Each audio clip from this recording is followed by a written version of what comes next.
Shalom. Terima kasih untuk hari ini. Saya bersyukur, saya berterima kasih karena Tuhan masih menolong setiap kehidupan kita sehingga kita boleh ada pada minggu pagi hari ini.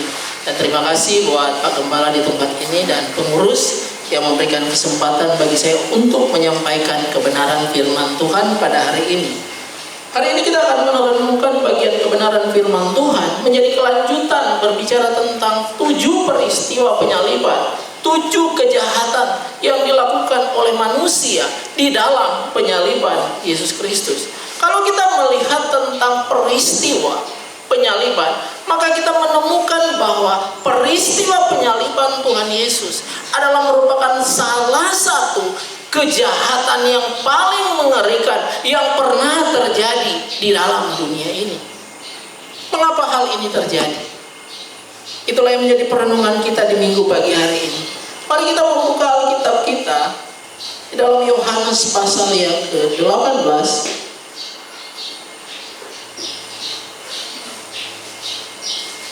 Yohanes pasal yang ke-18 ayat yang ke-28 sampai ayat yang ke-31. Yohanes pasal yang 18 ayat yang ke-28 sampai ayat yang ke-31. Saya akan membacakan untuk kita semua. Demikian firman Tuhan. Maka mereka membawa Yesus dari Kayafas ke gedung pengadilan. Ketika hari itu masih pagi, mereka sendiri tidak masuk ke gedung pengadilan itu, supaya jangan menajiskan diri, sebab mereka hendak makan Paskah. Sebab itu Pilatus keluar mendapatkan mereka dan berkata, "Apakah tuduhan kamu terhadap orang ini?" Jawab mereka kepadanya, "Jikalau ia bukan seorang penjahat, kami tidak menyerahkannya kepadamu." Kata Pilatus kepada mereka, "Ambillah dia dan hakimilah dia menurut hukum Tauratmu." Kata orang-orang Yahudi itu, "Kami tidak diperbolehkan membunuh seseorang." Ketika kita membaca bagian kebenaran firman Tuhan ini, maka kita melihat peristiwa yang begitu mengerikan yang terjadi, yang diperlakukan oleh manusia terhadap Yesus di dalam kehidupannya. Kita melihat peristiwa penyaliban Yesus Kristus menjadi salah satu hal yang terus kita renungkan, menjadi salah satu hal yang terus kita ingat sampai saat ini. Mengapa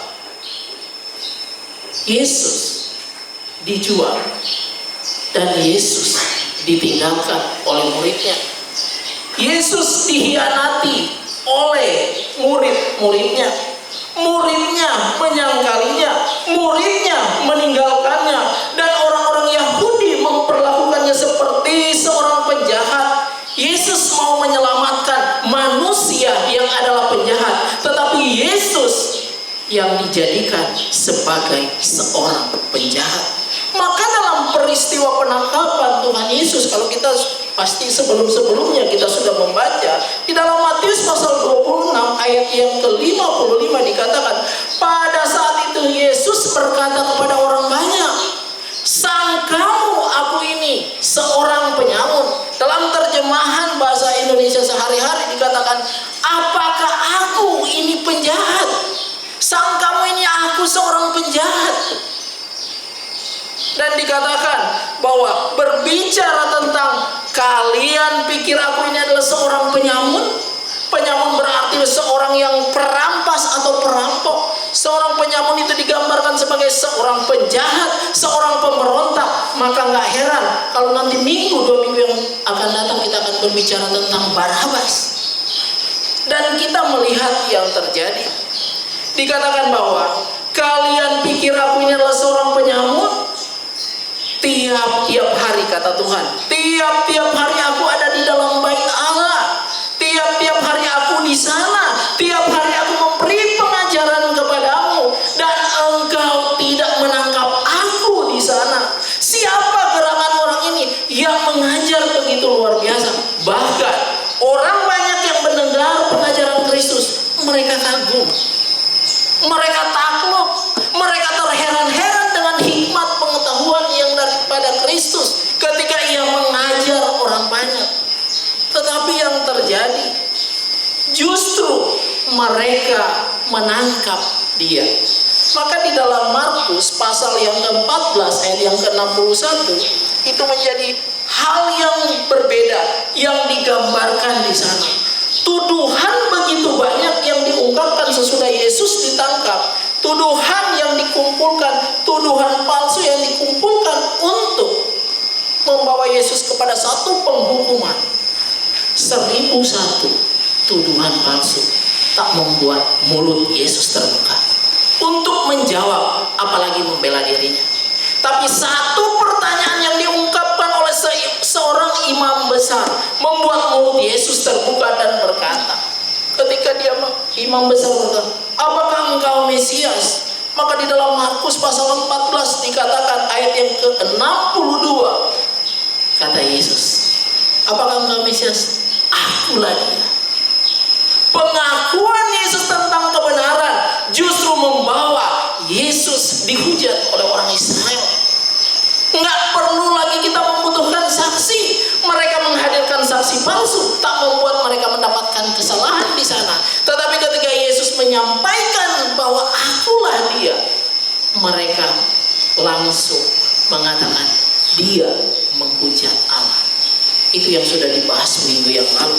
Dan kita melihat dari peristiwa ini, maka terungkaplah ketika Yesus mengatakan kebenaran dan hujatan itu justru terjadi di dalam kehidupan dia. Maka dikatakan Matius pasal yang ke-26 ayat yang ke-67, mereka meludahinya, mereka meninjunya, dan orang-orang lain memukul dia, mengolok-olok dia. Sepanjang pelayanan Yesus Kristus tidak pernah ditemukan sebuah pelanggaran yang dilakukannya. Semua tuduhan yang mereka lakukan kepada Yesus justru tidak ada satupun yang mereka dapatkan. Namun justru kita melihat di sanalah tercipta satu keputusan di mana mereka mengambil keputusan secara mufakat untuk membunuh Yesus. Dari peristiwa ini kita melihat betapa luar biasanya sebuah keputusan yang diambil oleh orang-orang Yahudi, imam-imam besar, ahli-ahli Taurat, tua-tua Israel, bahkan orang-orang Yahudi. Mereka mengambil keputusan Yesus harus dibunuh. Maka dikatakan seperti ini, ketika keputusan itu keluar bahwa Yesus harus dibunuh, siapa yang melihat waktu itu? Ada yang tahu? Alkitab mencatat di dalam Matius pasal 27, ketika keputusan itu muncul dari mereka untuk membunuh Yesus, maka salah satu murid yang ada di sana siapa? Di sanalah ada yang bernama Yudas Iskariot yang telah menyerahkan Yesus untuk dijual. Maka dikatakan seperti ini, ketika hari mulia mulai siang, Matius 27 ayat 1, semua imam, kepala dan tua-tua bangsa Yahudi berkumpul dan mengambil keputusan untuk membunuh Yesus. Mereka membelenggu dia, lalu membawanya dan menyerahkan kepada Pilatus. Kalau kita membaca bagian ini sampai di dalam ayat yang ke-4, justru Yudas tidak menyesali dia menjual Yesus. Dia tidak menyesali mendapatkan uang di sana. Tetapi apa yang membuat Alkitab berkata dia menyesal? Justru dia menyesal ketika keputusan justru itu diambil bahwa mereka akan membunuh Yesus. Maka ketika Yudas melihat mereka akan membunuh Yesus, ketika Yudas yang ada bersama-sama pada waktu itu, dia berkata di dalam ayat yang ketiga pasal 27 kitab Matius, pada waktu Yudas yang menyerahkan, dia melihat bahwa Yesus telah dijatuhi hukuman mati, menyesalah ia. Maka sebuah penyesalan yang tidak berarti bagi dia. Uang yang dipegangnya 30 keping perak menjadi tidak berarti. Tapi bagi orang-orang Yahudi pun, mereka nggak peduli dengan apa yang dilakukan oleh Yudas.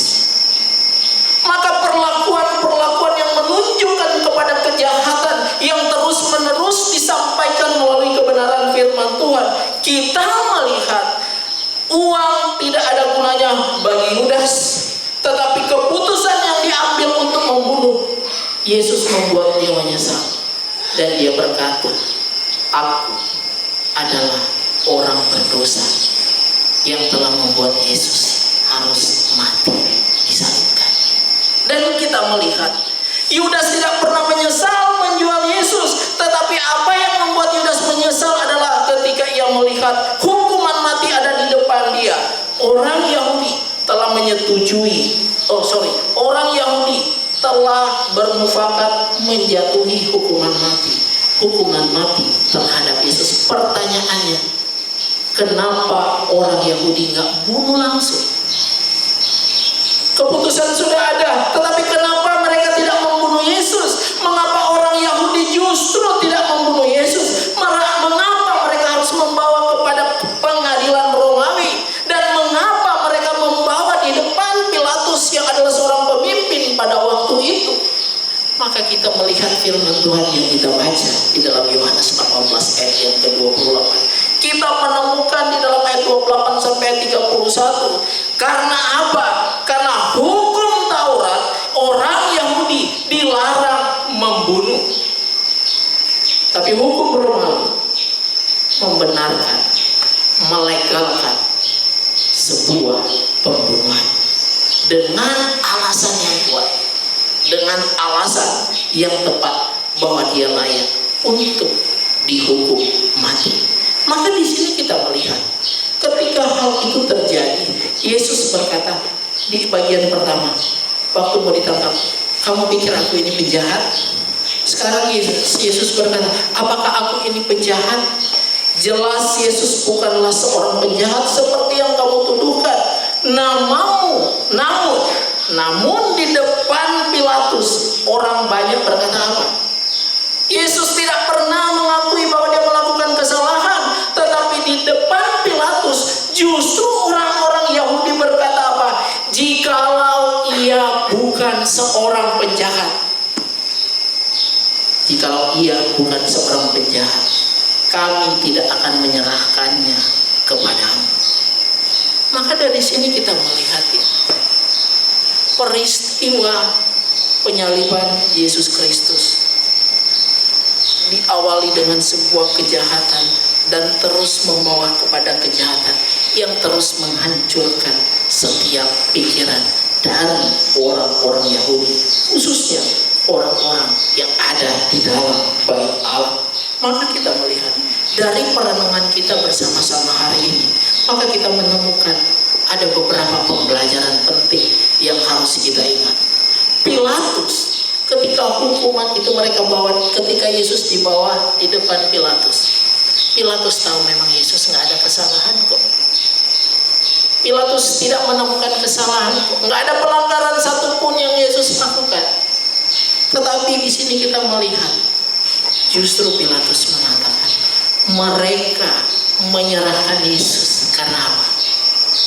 Karena kedengkian mereka. Maka hal yang pertama yang kita bisa pelajari dari perenungan kita pagi hari ini, iri hati, kecemburuan membutakan hati nurani orang Yahudi. Artinya apa? Mereka tahu Yesus pengajar yang luar biasa. Mereka tahu bahwa hari-hari Yesus ada di dalam bait Allah. Mereka tahu bahwa Yesus melakukan banyak mujizat di depan mereka. Bahkan mereka sendiri takut dan terheran-heran dengan pengajarannya, namun menolaknya dan memperlakukannya seperti seorang penjahat. Jelas kita tidak mungkin iri hati. Kita tidak mungkin iri hati atau cemburu kepada Yesus saat ini. Kita nggak menampilkan hal seperti itu. Kita nggak menunjukkan seperti yang ditampilkan oleh orang Yahudi. Namun terkadang sikap kecemburuan muncul di hati kita. Dan lebih parahnya, sikap itu bertumbuh secara liar di dalam hati kita. Maka kadang Yesus pun tergeser di dalam hati kita. Iri hati membuat Yesus tergeser di hati kita. Dan yang ada kebencian, ketidaksukaan kita kepada orang yang mungkin tidak menyukai kita. Hal itu kadang terjadi di dalam kehidupan kita. Maka ketika Yesus tergeser di hati kita, ini lagi mau menunjukkan betapa tidak mudahnya ketika kebenaran mau diungkapkan di dalam kehidupan kita dan kita berjalan mengikuti kebenaran itu. Hal yang kedua yang menjadi pembelajaran buat kita, ketidaksukaan menjerat kita kepada kemunafikan. Artinya Yesus mengatakan kebenarannya, namun justru ia dituduh menghujat Allah. Yesus mengatakan kebenaran yang sesungguhnya, akulah dia yang adalah Mesias yang diurapi yang akan menyelamatkan. Tetapi justru mereka berkata, dia menghujat Allah.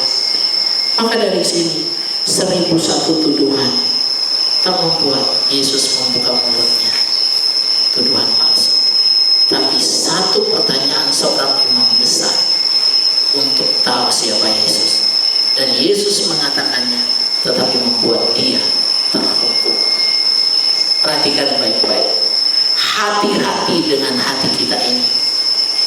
Hati-hati dengan mulut kita. Hati yang terbungkus dengan ketidaksukaan dan kemunafikan cenderung menyalahkan dan menjatuhkan orang lain. Maka kita harus mengingat kepada diri kita. Kita bercermin seperti apa kita di hadapan Tuhan, seperti apa kita di hadapan teman-teman kita, seperti apa kita di lingkungan orang Kristen. Kita yang bisa menjawab pribadi lepas pribadi. Hal yang ketiga yang menjadi perenungan kita, kedengkian melegalkan segala cara. Artinya demikian, orang Yahudi sangat berpegang pada hukum Taurat. Orang Yahudi nggak berani membunuh. Ini adalah sikap benar. Ini adalah aturan yang telah diberikan Tuhan melalui hukum Taurat itu sendiri. Dan mereka berpegang pada hukum itu. Tetapi ketika kedengkian meliputi mereka, ketika ketidaksukaan melingkupi seluruh kehidupan mereka, mereka memakai orang lain untuk memuluskan tujuannya. Mereka memakai Pilatus sebagai perpanjangan tangan mereka untuk menjatuhi hukuman kepada Yesus. Betapa jahatnya manusia yang digambarkan di sini. Maka kalau kita mengingat peristiwa Kain dan Habel, kecemburuan buta yang ditampilkan di sana oleh Kain, kedengkian yang dia tampilkan di sana, ketidaksukaannya terhadap Habel karena persembahannya diterima oleh Tuhan. Kita melihat ketika Tuhan menegur Kain, Kain nggak peduli.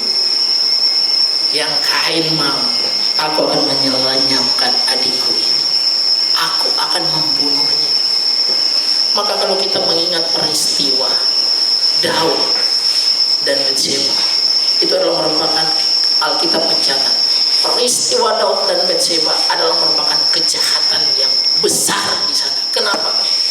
Daud menginginkan Betseba. Maka Daud berpikir, apa yang harus aku lakukan terhadap suaminya?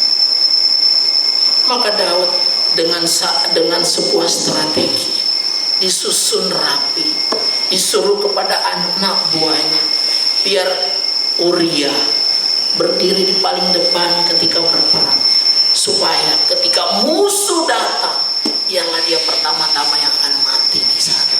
Sehingga apa? Amanlah apa yang menjadi keinginan dari seorang Daud. Maka Uria dikatakan ia mati karena perbuatan seorang Daud. Tapi apakah Daud yang membunuh langsung? Ya enggak. Daud memakai orang, menempatkan Uria di depan. Maka sikap seperti ini sudah dicerminkan oleh Alkitab yang terkadang kita pakai di dalam kehidupan kita.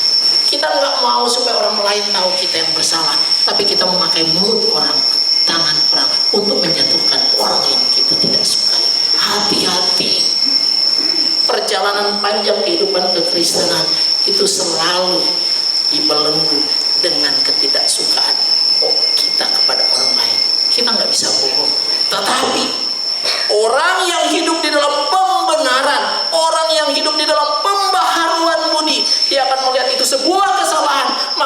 yang berhati-hati menjalani kehidupannya. Ketika dia tahu apa yang dia pikirkan tidak baik, ketika dia tahu apa yang dia mau lakukan itu tidak baik, dia akan hati-hati dan dia berjuang untuk nggak melakukannya. Dan ketika dia tidak melakukannya, itu menjadi satu sayatan yang menyakitkan bagi dia, karena nggak tercapai apa yang menjadi keinginan dia. Maka orang-orang Yahudi, mereka memakai Pilatus untuk menyelesaikan sebuah pertandingan jahat mereka, sebuah perjuangan yang kotor. Maka dari sini kita melihat, ketika kebenaran firman Tuhan diungkapkan bagi kita, Pilatus tahu orang Yahudi mau membunuh Yesus karena kedengkian mereka. Maka di dalam Alkitab itu diceritakan seperti ini. Orang Yahudi, kita suka sampaikan begini, Pilatus supaya dia nggak bersalah terhadap kematian Yesus, dibilang apa? Dia cuci tangan, benar nggak? Pilatus mencuci tangan sebagai tanda bahwa aku tidak berdosa terhadap orang ini, tanganku tidak bersalah terhadap orang ini. Padahal yang lebih jahat lagi di sana adalah bukan hanya Pilatus, tetapi orang Yahudi yang mereka tahu nggak boleh bunuh, tetapi mereka memakai cara membunuh melalui tangan Pilatus. Betapa luar biasanya jahatnya orang yang mau ditebus oleh Tuhan sendiri. Betapa luar biasanya rangkaian kejahatan yang dipikirkan, yang dimunculkan dan diputuskan oleh manusia terhadap Sang Juru Selamat, memberikan gambaran jelas betapa luar biasanya ketika iri hati, kedengkian itu menguasai kehidupan kita. Maka dikatakan seperti ini, orang Yahudi mencuci tangan mereka dengan tangan Pilatus sebagai tanda tidak bersalah dan sebagai tanda tidak melanggar hukum Taurat. Dan Pilatus mencuci tangannya sebagai tanda tidak bersalah atas kematian Yesus Kristus. Padahal baik orang Yahudi maupun orang Romawi yang Pilatus sebagai orang, sama-sama berbuat jahat terhadap penyaliban Yesus Kristus. Bagaimana dengan kita? Seperti apa perjuangan kita sampai hari ini? Dan berapa hal yang kita lakukan yang kadang justru hal itu tidak baik, justru hal itu tidak benar.